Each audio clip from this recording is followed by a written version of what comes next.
your chance to be rude. Hey kid, don't ever let them get inside your head. They'll tell you what to do in life instead of everything you know that you could get.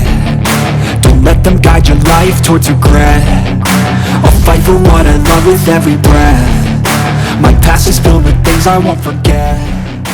I use them all to push me to my best. On Wednesday, what was it? Wednesday morning, I was going for my break, and I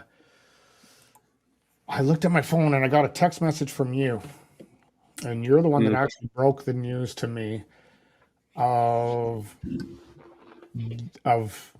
some disturbing news coming out of Hockey Canada again that was supposed to be laid to rest, but was reopened by the London Police Department.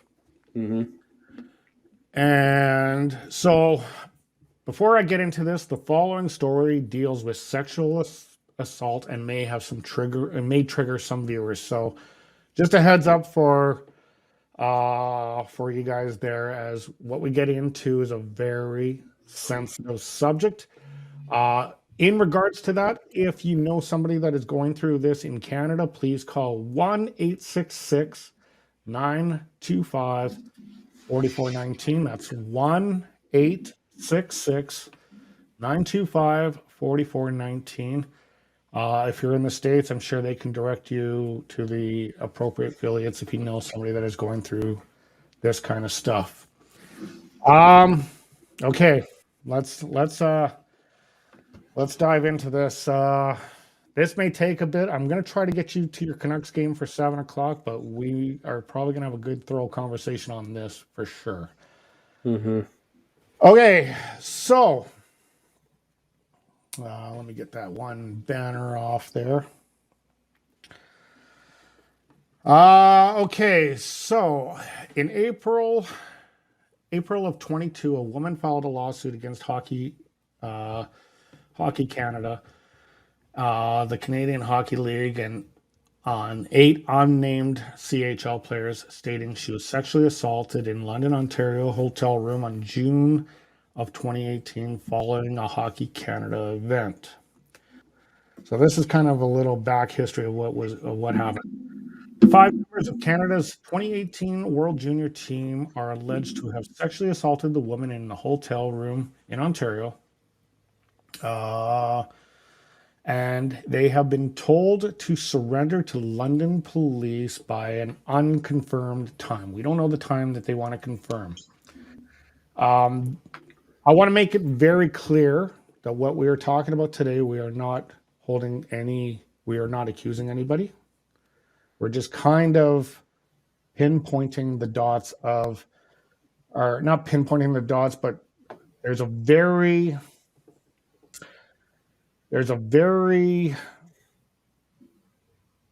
number of coincidences and puzzle pieces that have kind of fallen into place. There's a lot of coincidences referring to this that happened this week that make you start connecting dots and potentials, right? But no one here has been accused yet. We're going to get more information as they are going to hold a press conference on Monday, May 5th. Regarding February 5th. Yeah. Yes. February 5th. Sorry, Sam. Okay. And then we'll know more. Now, some of the players that are involved in this, as you can see, they're also on the screen there. Again, not confirmed a part of the situation, but these are the ones that are coincidentally in a very interesting situation. Yes. Right now. These are ones that took a leave of absence from their clubs this week, shortly after this news broke. Okay. Yep. And they are Dylan Dubé, Carter Hart, Alex Formente, Michael McLeod, and Cal Foote of the New Jersey Devils. And again, you're the one that broke it to me, and I did. They all requested leave of absences. Dylan Dubé on the 21st requested for mental health reasons. Carter Hart was just granted a leave of absence on January 23rd. Alex Fermentation was granted a leave of absence from his Swiss Hockey League team on January 24th. Michael McLeod and Cal McLeod were both given indefinite leave of absences. Okay. And this is all kind of in the same time frame. So yeah. Now, Dylan Dubé and Carter Hart were granted their absences before before London Police released this statement. They were granted their absences before. Michael McLeod, Cal Foote, and Alex Formenton were the same day, I believe, as the statement, or the day before. But it was like, thinnest of margins of when it happened. And now, of course, nothing's confirmed, and we won't know anything officially until February 5th. But it's way too coincidental, right? Again, we don't want to make the accusation. No, and we're not. That's not, and we're not. And we also urge the public out there not to do. We already seen enough damaging stuff that happened. Exactly. With the whole Connor Bedard thing a few months back. Exactly. Now, it's extremely coincidental. 5 players from that team happened to take absences within a couple days of each other at the time of the statement being released. It could be a coincidence. It could be. It absolutely could be. But it's too perfect of timing. The timing is too perfect. There's just some things that happen in life that you look at and you're like, things have just melded together too well. And this is one of those situations. And the whole situation is just unfortunate. And it's sad. And it casts a bad light on Hockey Canada. And Hockey Canada has been under fire for a few years since the story first broke. They've been under fire for a few years. They fired all of their heads of the organization. They fired their entire board of directors. They got rid of everyone from the organization because, allegedly they had covered it up. They knew about it. They covered it up and got rid of it. And when that all happened, the NHL, the heads of the National Hockey League conducted their own investigation on it. I think the NHLPA did their own investigation. London Police Department did their own investigation. And they've all come together now. And I think the conclusion on who's involved and when and whatever has finally come together. And that's why the police have said, we're giving you this chance to bring yourselves in. And oftentimes police will do that. If they know who's at fault, they'll reach out to them themselves and say, hey, you have an opportunity to bring yourself in or we will come to you. And nobody wants that. Nobody wants to have the police show up and take them away wherever they are. So they're giving them an opportunity just to be honest and to do the right thing in the midst of them having done a terrible thing. So, and now probably a lot of people thought this was swept under the carpet as there was a lawsuit. Now, the alleged victim of this is known as EM, filed a lawsuit against Hockey Canada and 8 unnamed players. So there was 8 unnamed players that the lawsuit was initially, but there's only 5 that have been asked to turn themselves into London Police. Probably the only 5 they could actually confirm.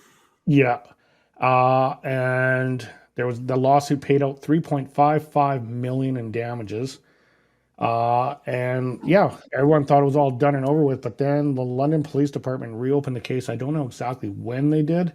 Rightfully so. I mean, okay, what? It was 2 years ago. Assault? Yeah, you can't just pay off sexual assault. It's got to be dealt with in the proper accordance, right?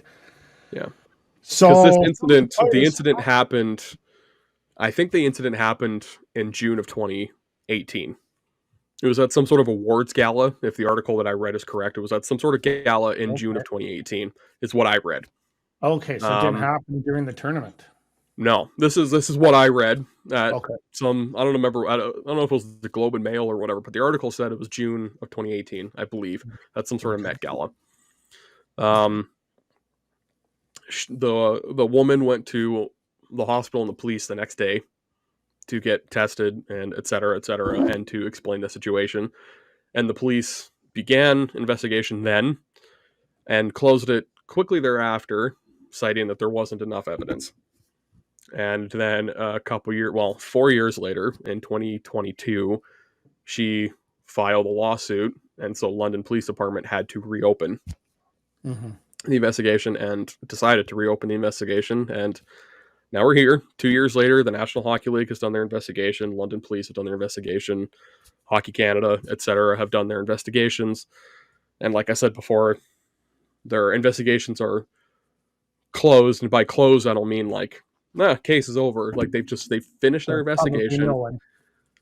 The information is known, and now it's time to bring the guilty parties forward and to begin the reconciliation and rectifying whatever of the situation. So some of the circumstances, and you're correct, it was June of 2018. I just have it here pulled up. Some of the circumstances is there was one of the parties was involved. There was consensual sex was was part of it, but it turned into a much more bigger item. I don't know which player they met with, and they're like, okay, well, let's, and it led into. They started inviting people to the room. Yes, it led into. And she wasn't okay with that. No, she wasn't, and she does not remember being videotaped. And apparently, there was videos of it and stuff. So there was, again, I'm not saying that this is factual information. I am just stating that the reports I've been hearing from the Globe and Mail and that is kind of where we're at with this. Like some of the names there, Sammy, other than the names that are really among the immediate, like Dylan Dubé, Carter Hart, Michael McLeod, Cal Foote, but Cale Makar was on that team. Braden Point. Brendan Point. Who else was on that team? Tyler Radish. Yeah, that team, that 2018 team. Brendan Point or Colton Point? Colton Point. I got Braden Point on the Tampa Bay Lightning was on that team, I believe. not Mason McTavish. Yona Gadjevich was on that team. Yeah, Jordan Kyrou. That team was stacked. Yeah, that team was stacked, and it's unfortunate, and I don't want to say like it's unfortunate to be like, oh, I'm sad that these players did. I am sad these players did this, but my heart is fully with the victim of the situation. Yeah. Like if these players did what they did, they deserve. Yeah, it's a fine line, but they deserve whatever maximum sentence they can get. My own personal thoughts on things and my own personal feelings on things, I have no tolerance for stuff like this at all. No. And just as another point for us here in Kelowna, Dylan Dubé and Cal Foote both played for the Kelowna Rockets. Yeah. Now I don't know if they confirm that if those two are guilty. I don't know if that then has fallback on the Rockets as an organization. And the other three players, whatever their junior clubs were, if that'll have fallout on them. But since we live in Kelowna, I'm just bringing them up specifically. As well, in the arena here in Prospera Place in downtown Kelowna, they have murals of some of the best players that have ever played on that team. Like that mural has Leon Draisaitl, has Duncan Keith, Shea Weber, Tyler Myers, I think, Alex. Like it has a number of players because this organization has pumped out ridiculous talent. Jamie Benn. Cal Foote's on that wall, and I think Dylan Dubé is on that wall too. Now, if these two are guilty, do they do they strip those murals? Oh, they'll have to. I would hope so. Yeah, they have to. You're trying to sell a product. You're still trying to sell a product, and you have a product of criminals on your wall. That's not going to really sell your product. And realistically, might be slightly biased, but the Rockets organization is one of the top real pristine organizations in the Canadian Hockey League for teams that have pumped out NHL talent over the years. They've been one of the most consistent. It's like Kelowna, the London Knights, like Halifax Mooseheads. Those have been some of like the most consistent teams that have pumped out talent. You Yeah. know, Kamloops as well. Just a couple hours down the road, they've pumped out crazy talent. Yeah. And so I just wonder if the situation will have fallback on the junior organizations that these players played for. I can't remember what teams, you know, McLeod played for, or Carter Hart. Well, Carter Hart played for the Everett Silvertips, I think, in the Western Hockey League as well. But McLeod, I don't know. I don't know about him, but and Alex Formenton, I can't remember who he played for either, but is this going to have a fallback on Everett and on Kelowna for their players and the other two organizations? If I recall, but I could be wrong. Yeah, but for at least for the Rockets and for the Silvertips, Yeah. is there going to be something fall back on them? And do those organizations then get investigated as well for, hey, did you know about this too? Yeah. Like, do you know about this at the time? That's just my thinking. Is that going to be a thing that happens? It could be. Who knows? Or like we can also look at the NHL, how they handled it as they announced on that specific day that this announcement came out. And this is another thing that the NHL's taking heat from a little bit too, is they kind of went away from that, announcing that they want to maybe bring a team into Utah here. To Salt Lake City. Yeah. And that was right on the day that this stuff broke. And I've watched a few YouTubers out there saying how this is a bad look for the NHL because they, right away just, hey, let's talk about expansion. Let's not talk about this. We don't want to talk about that because, it's not a good idea, right? And this is something that's been plaguing the NHL with Kyle Beach a few years ago and Corey Perry earlier this year, which we don't know exactly what happened there, but obviously he was like everything's okay because he's now an Edmonton Oiler, and Gary Bettman gave him the green light to say, hey, sign wherever you want. And it could be just a fact that Kyle Davidson, the Blackhawks, not GM, the Blackhawks owner or CEO, I guess that's what he'd be, basically didn't want to dabble with anything because their tolerance level is, so we'll see.